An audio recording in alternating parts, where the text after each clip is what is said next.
This 1920 wedding portrait looked joyful, until you notice what the bride hides in her hand. David Harper had seen thousands of photographs in his 15 years as a historian at the New Orleans Heritage Museum, but something about this particular portrait stopped him cold. It was a humid Tuesday afternoon in April 2024 when he unpacked the latest donation from the estate of Eleanor Rousseau, a woman who had passed away at 103, leaving behind boxes of family memorabilia that no living relative wanted to claim. The photograph was tucked between layers of yellowed tissue paper, its silver frame tarnished, but intact. David carefully lifted it into the light streaming through his office window. The image showed a black wedding couple from 1883. The bride in an ivory dress with delicate lace sleeves and a long veil, the groom in a crisp dark suit with a boutonniere pinned to his lapel. They stood before an ornate backdrop typical of professional portrait studios of that era, their expressions captured in that peculiar stillness that early cameras demanded. The bride was striking, not conventionally beautiful by the standards of the time, but there was something magnetic about her direct gaze into the lens. Her dark hair was styled elegantly beneath her veil, and a strand of pearls circled her neck. The groom stood slightly behind her, one hand resting formally on her shoulder, his face composed in solemn dignity. For a black couple to afford such a formal portrait in 1883 Louisiana, barely 18 years after the end of slavery, spoke volumes about their determination to document this moment, to claim their place in history. David turned the frame over, searching for any inscription or identifying marks. On the back, written in faded brown ink, were simply two names, Clara and Thomas, June 14, 1883. Nothing more. He flipped it back and studied the image more closely, noting the quality of the photograph, remarkably clear for its age, preserved with obvious care through generations. It was then, as the afternoon sun shifted angle and illuminated the glass differently, that David noticed something unusual. He reached for his magnifying glass, the one he kept on his desk for examining details in historical documents and photographs. Leaning closer, he focused on the bride's hands, which were clasped together at her waist in the traditional pose of brides from that era. But there was something in her right hand. David's pulse quickened as he adjusted the magnifying glass, bringing the bride's hands into sharper focus.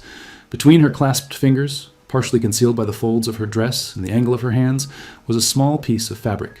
At first glance, it might have been dismissed as part of her dress or a decorative handkerchief. Brides often carried such items in portraits. But something about the way she held it, the deliberate positioning, the tension visible even in a century-old photograph, suggested this was no ordinary accessory. He moved to his desk and switched on the high-intensity lamp he used for archival work, positioning the photograph directly beneath it. The additional light revealed more detail. The fabric appeared to be white or cream-colored, roughly the size of a man's pocket square, but as David examined it more closely, he could see there were markings on it. Tiny, precise markings that looked almost like embroidery or careful stitching. His hands trembled slightly as he reached for his phone and snapped several high-resolution photos of the portrait, then transferred them to his computer. Using photo enhancement software, he zoomed in on the bride's hands, adjusting contrast and brightness to bring out every possible detail. The markings became clearer. They weren't random decorative patterns. They looked deliberate, systematic, almost like coordinates or symbols. The stitching formed what appeared to be numbers and directional markers, incredibly tiny and precise. David sat back in his chair, his mind racing. In 1883, Louisiana was in the midst of Reconstruction's brutal aftermath. Black communities lived under constant threat, the rise of white supremacist violence, the systematic dismantling of civil rights gains, the terror campaigns designed to keep formerly enslaved people subjugated. For a black bride to hide something in her wedding portrait, to carry it so carefully, so deliberately, suggested this was far more than a sentimental keepsake. He looked at the groom's face again, at Thomas's solemn expression. There was something in his eyes, not fear exactly, but awareness, a gravity that went beyond wedding day nerves. And Clara, the bride, despite her formal pose, had the slightest tension around her mouth, as if she were holding her breath, holding something back. David knew he had stumbled onto something significant, but what? And why would someone encode information in a wedding photograph? The questions multiplied in his mind as the afternoon light faded and shadows lengthened across his office. The next morning, David arrived at the museum an hour early, the photograph carefully stored in an archival sleeve in his leather satchel. He had barely slept, his mind consumed by possibilities. Before diving deeper, he needed to understand the context, who Clara and Thomas were, where they lived, and what their world looked like in 1883 Louisiana. He started with the museum's own archives, pulling record books and city directories from New Orleans in the 1880s. The name Thomas was common, but combined with Clara and a wedding date of June 14, 1883, he hoped to narrow it down. Hours passed as he scanned through handwritten entries, cross-referencing church records, marriage licenses, and census data. The work was painstaking, But David had learned long ago that history revealed itself slowly, through patience and persistence. By mid-morning, he found a promising lead, a marriage license registered at the Orleans Parish Courthouse. Clara, age 24, and Thomas, age 27, married June 14, 1883. The license listed Thomas's occupation as carpenter, and noted they resided in the Treme neighborhood, one of the oldest black neighborhoods in America, a community that had been free people of color even before the Civil War. David felt a surge of excitement. Treme had been a center of black culture, resilience, and resistance for generations. If Clara and Thomas lived there, they would have been part of a tight-knit community that looked after its own, that kept secrets when necessary, that understood survival required more than just endurance. It required strategy. He pulled property records next, searching for any address associated with Thomas's name. He found it, a small lot on St. Philip Street, purchased in 1881. The fact that Thomas owned property just 2 years after Reconstruction ended spoke to either extraordinary fortune or extraordinary determination. Most black families in that era rented, sharecropped, or lived in conditions barely better than slavery. Ownership meant something. David then turned to newspaper archives, searching for any mention of Clara or Thomas in the years surrounding their wedding. The Times-Picayune and other papers from that era rarely mentioned black citizens, unless reporting crimes or reinforcing racist stereotypes. But sometimes, if one looked carefully, there were small notices: obituaries, property transactions, church announcements. He found nothing about Clara or Thomas directly, but he did find something else that made his breath catch. Multiple reports throughout 1883 and 1884 of black families mysteriously disappearing from New Orleans, particularly from neighborhoods like Treme. The articles framed these disappearances with suspicion, suggesting criminal activity or irresponsibility, but David, reading between the lines of racist journalism, recognized another possibility entirely. David knew he needed expert help to decipher the markings on the fabric Clara held. He contacted Dr. Angela Freeman, a textile historian and professor at Tulane University, who specialized in 19th century American needlework and coded fabrics. They had collaborated on previous projects, and David trusted both her expertise and her discretion. Angela arrived at the museum that afternoon, her enthusiasm evident the moment David showed her the enhanced photographs. She studied them in silence for several minutes, occasionally zooming in on specific sections, her expression growing more animated with each passing moment. "David, do you know what you have here?" she finally asked, her voice barely above a whisper. "This isn't decorative embroidery. These are navigational markers. See these patterns? The way the stitches form specific angles and groupings? This is coded information." She pulled out her tablet and began comparing the stitching patterns to historical examples she had documented over the years. During slavery, and even after emancipation, black communities used textiles to communicate secretly. Quilts are the most famous example, the Underground Railroad quilts with their coded patterns. But handkerchiefs, scarves, even dress hems were used to pass information that couldn't be written down safely. Angela traced her finger across the screen, following the stitched lines. "These marks here, if I'm reading this correctly, these are geographic coordinates, not in the modern latitude-longitude system we use today, but in a directional coding system. See how this cluster of stitches forms what looks like a compass rose? And these longer lines radiating out, those would indicate directions and distances." David leaned closer, his excitement building. "Directions to where?" "That's what we need to figure out," Angela said. "But based on the complexity and the care taken to hide this in a wedding portrait, I'd guess these coordinates led to safe locations, places where people could hide, rest, or escape. The Underground Railroad didn't end with the Civil War, David. The network adapted, continued. During Reconstruction, and especially after it collapsed in 1877, black people still needed ways to escape violence, to find safety." She pulled up a historical map of Louisiana on her tablet. In 1883, this state was a powder keg. White supremacist groups were terrorizing black communities, burning homes, lynching people who dared to vote or own property or simply exist with dignity. The federal troops had withdrawn. Black people were left defenseless against organized violence. David thought about the newspaper reports of disappearing families. So Clara was carrying a map, a way out. Possibly, Angela said carefully, or a way to find others who had already left. "Look at this section here." She pointed to a particularly dense area of stitching near the edge of the fabric. "This pattern repeats 3 times. In textile coding, repetition often indicated emphasis. These were important locations, places you absolutely needed to know about." Over the following days, David immersed himself in the history of Treme during the 1880s. What he discovered painted a picture of a community under siege, yet fiercely resilient. The neighborhood had been a haven for free people of color since the early 1800s, a place where black musicians, artisans, and entrepreneurs built lives of dignity and culture despite constant oppression. But by 1883, that world was collapsing. The gains of Reconstruction, voting rights, political representation, land ownership, were being systematically stripped away through violence and legal manipulation. The Louisiana Constitution of 1879 had disenfranchised most black voters.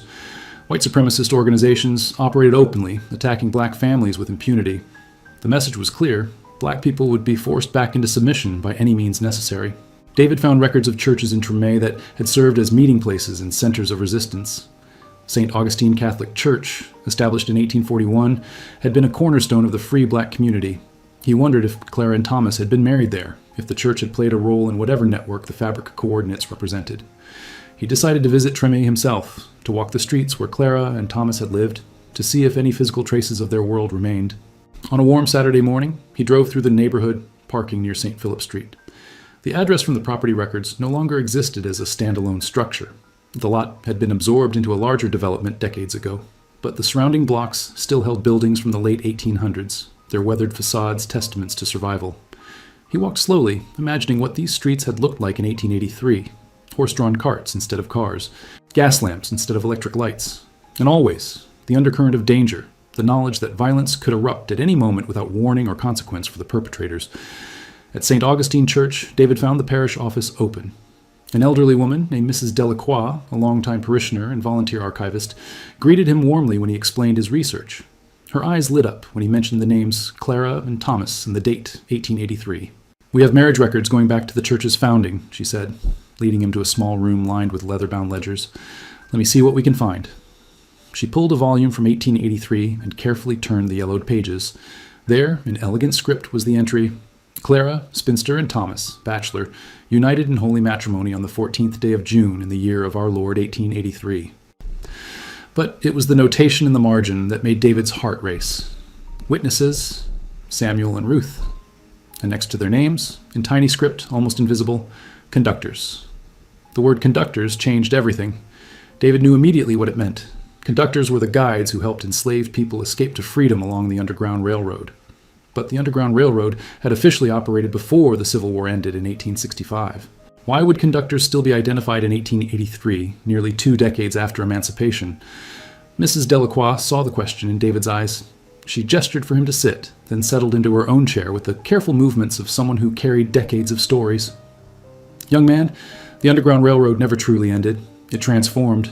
My grandmother told me stories. She was born in 1879, lived through all of this. After Reconstruction failed, after the federal troops left and the violence came back worse than ever, black people still needed ways to escape." She spoke quietly, as if the walls themselves might be listening even now. They called it different things. The network. The chain. Some people just called it the way through. It wasn't about running north anymore. That path was known, watched, sometimes blocked. This was about moving between safe communities, about disappearing when your name got on the wrong list, when your family was threatened, when you had no other choice. David showed her the enhanced photographs of the wedding portrait, pointing out the fabric Clara held. Mrs. Delacroix studied it for a long moment, then nodded slowly. "My grandmother mentioned something like this. She called them passage cloths. Women carried them because women were searched less often, suspected less often. The information was hidden in plain sight, disguised as decoration or sentiment." "Do you know where these coordinates might have led?" David asked. Mrs. Delacroix stood and moved to a large map of Louisiana on the wall, its surface marked with pins and notes from various historical projects. In the 1880s, there were several communities that took people in. Some were settlements deep in the bayou where law enforcement rarely went. Others were farming communities further north, near the Arkansas border, where black families had established themselves and looked after newcomers. And then, she paused, her finger hovering over a spot near the Gulf Coast. There were the maritime routes. Maritime routes? Ships, she explained. Black sailors, fishermen, port workers. They moved people out through New Orleans Harbor to ports further east and north. Mobile, Pensacola, even as far as Charleston. From there, people could start new lives, sometimes even leave the country entirely. Some went to Mexico, to Caribbean islands, anywhere away from the violence. David felt the pieces beginning to connect. Clara's fabric might have been more than just a map of land routes. It could have included information about ships, departure times, contact names at various ports. The repetitive pattern Angela had noticed might have indicated the most reliable routes, the ones that had successfully moved people to safety multiple times. "What happened to Samuel and Ruth?" David asked. "The witnesses listed as conductors?" Mrs. Delacroix's expression grew somber. I can check our records, but... She trailed off, and David understood. Conductors lived dangerous lives. Many disappeared, were killed, or were forced to flee themselves. Back at the museum, David and Angela worked late into the evening, the wedding portrait displayed on a large screen alongside historical maps of Louisiana and the Gulf Coast. They had enlisted help from Marcus, a cartography specialist who worked in the museum's geography department. Together, the three of them attempted to translate Clara's stitched coordinates into actual locations. Marcus had brought his collection of 1880s survey maps, shipping charts, and land plot records. The challenge, he explained, is that the landmarks and measurement systems from 1883 are different from what we use now. Rivers have changed course, roads have been built or abandoned, entire communities have vanished. We're essentially trying to read a map of a world that doesn't exist anymore.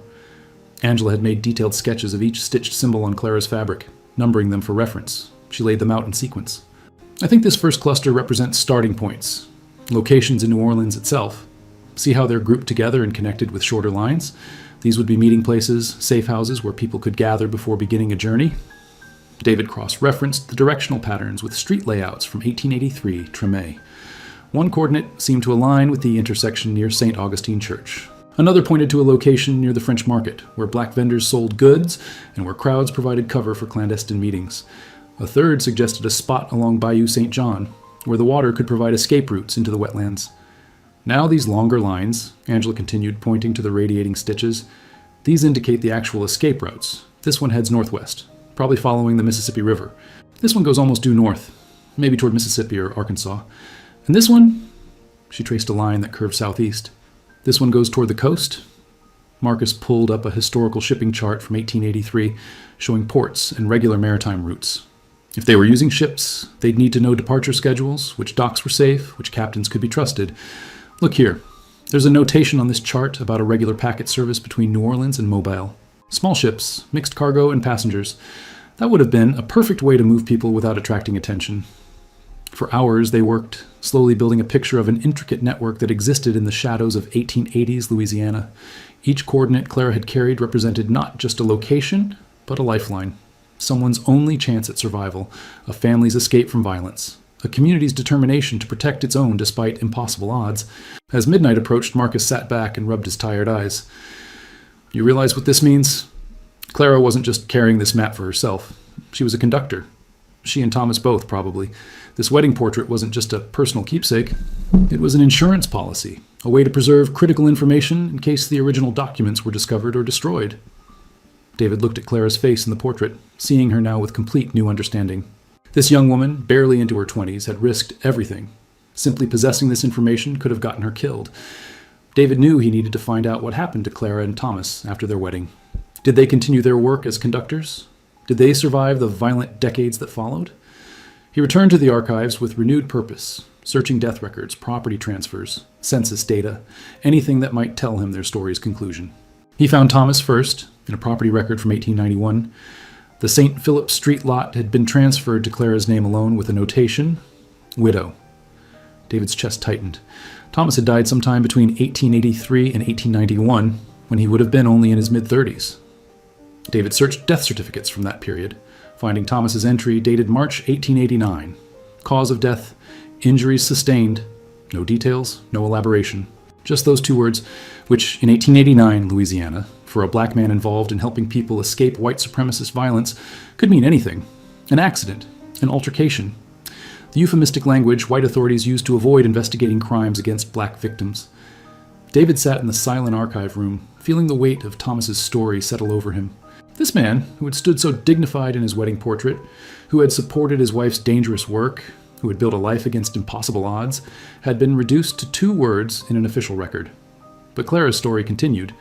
David found her listed in the 1900 census, still living on St. Philip Street, her occupation listed as seamstress. The entry showed she lived alone, no children recorded. He found her again in the 1910 census, now 60 years old, still working, still in Tremé. Then he found something that made everything suddenly, painfully clear. In a collection of oral histories recorded in the 1930s by the Federal Writers Project, a Depression-era program that documented stories from formerly enslaved people and their descendants, there was an interview with an elderly woman identified only as CR, aged 80, New Orleans. The interviewer's notes described her as a dignified woman, reluctant to speak in detail about past events. But the fragments she did share painted a vivid picture. She spoke of helping families find their way after her husband's death. She mentioned sewing special pieces that women could carry. She talked about the fear, the constant vigilance, the way she had to hide what was most important in plain sight. The interview was brief, barely 2 pages, but one passage struck David with particular force. They took my Thomas for helping people get to safety, said he was causing trouble, interfering with the natural order. But we knew the truth. Freedom didn't end with the war. It had to be fought for every single day, in small ways and dangerous ways. The cloth I carried on my wedding day was my promise. To him, to our people, to anyone who needed a way out. I kept that promise long after he was gone. David sat motionless, the interview transcript in his hands. Clara had continued the work after Thomas's murder. She had carried on alone for decades, using her skills as a seamstress to create and distribute passage cloths, to keep the network alive, to ensure that others might escape the violence that had taken her husband. David knew he had to find Clara's descendants, if any existed. Someone needed to know her story, to understand what she had sacrificed and achieved. He started with property records, tracing ownership of the St. Philip Street lot forward through the decades. Clara had held onto the property until her death in 1932 at age 73. The lot had then been transferred to a woman named Rose, identified in the deed as Clara's niece. Following that thread forward, David eventually made contact with Patricia, a 72-year-old woman living in the Gentilly neighborhood of New Orleans. She was Rose's granddaughter, which made her Clara's great-great-niece. When David called and explained his research, there was a long pause on the other end of the line. "You found Aunt Clara's wedding picture?" Patricia finally said, her voice thick with emotion. "We thought all of that was lost in Katrina."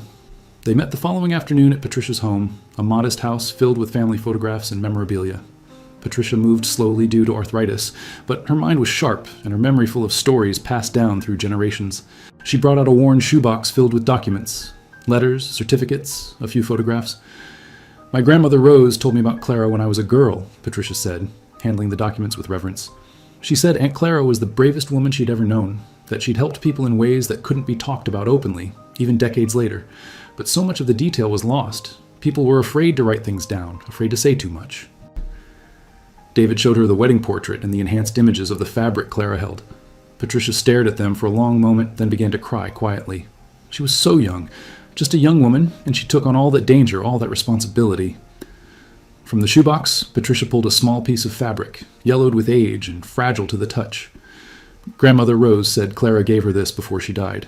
Said it was important, that it should be kept safe, but that she'd know when the time was right to share it. The fabric was larger than the piece in the wedding portrait, perhaps 8 inches square, and covered entirely with the same kind of tiny, precise stitching. David's hands trembled as he held it up to the light. This was another passage cloth, possibly one of the last Clara had made. "There's something else," Patricia said. She pulled out a small leather journal, its cover cracked and worn.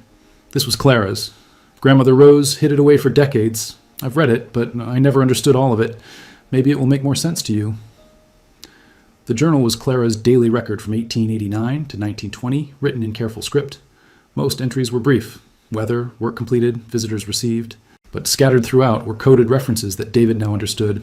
Helped 3 packages move north, new route established to the eastern dock, lost 2 travelers to the Red Shadows, and this last phrase clearly referring to people caught by white supremacist violence.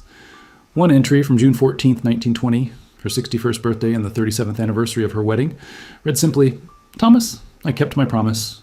The way through remains open. Your Clara." 3 months after discovering Clara's wedding portrait, David stood in the museum's main gallery where a new exhibition had just opened.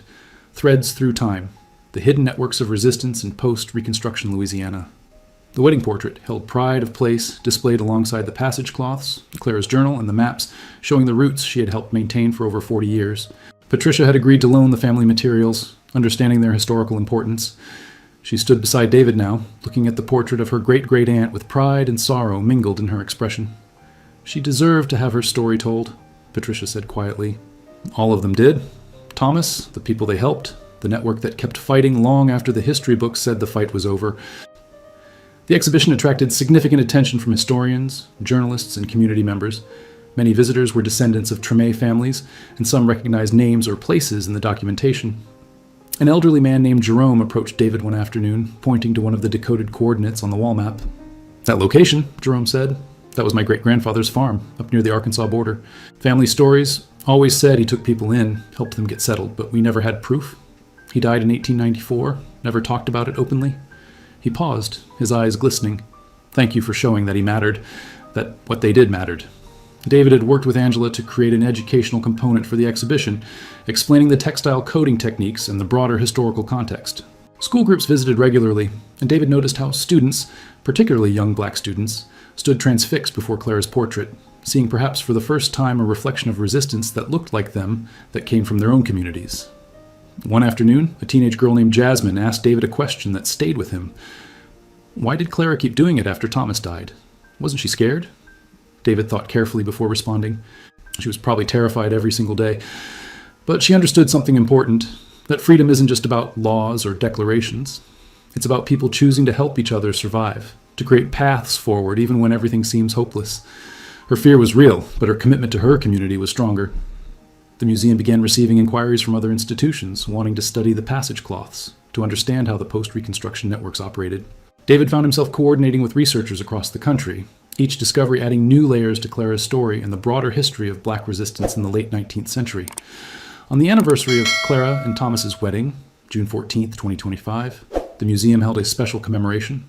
Patricia's entire extended family attended, including relatives who had traveled from other states. They stood together before the portrait, seeing Clara and Thomas not just as historical figures, but as family, as ancestors whose courage had helped ensure their own existence. As the day ended and the gallery emptied, David stood alone before the wedding portrait. Clara gazed back at him across 142 years, her hand still holding that small piece of fabric, that tiny map to freedom. What had seemed at first like a simple wedding photograph had revealed itself to be so much more. A document of resistance, a testament to courage, a reminder that the fight for dignity and justice never truly ends, it simply transforms, carried forward by ordinary people making extraordinary choices. The portrait would remain here, David knew, telling its story to future generations, ensuring that Clara and Thomas and the countless unnamed people they helped would not be forgotten. The threads Clara had stitched so carefully in 1883 now connected past to present, weaving a narrative of survival, resilience, and the quiet heroism of those who risk everything so others might be free.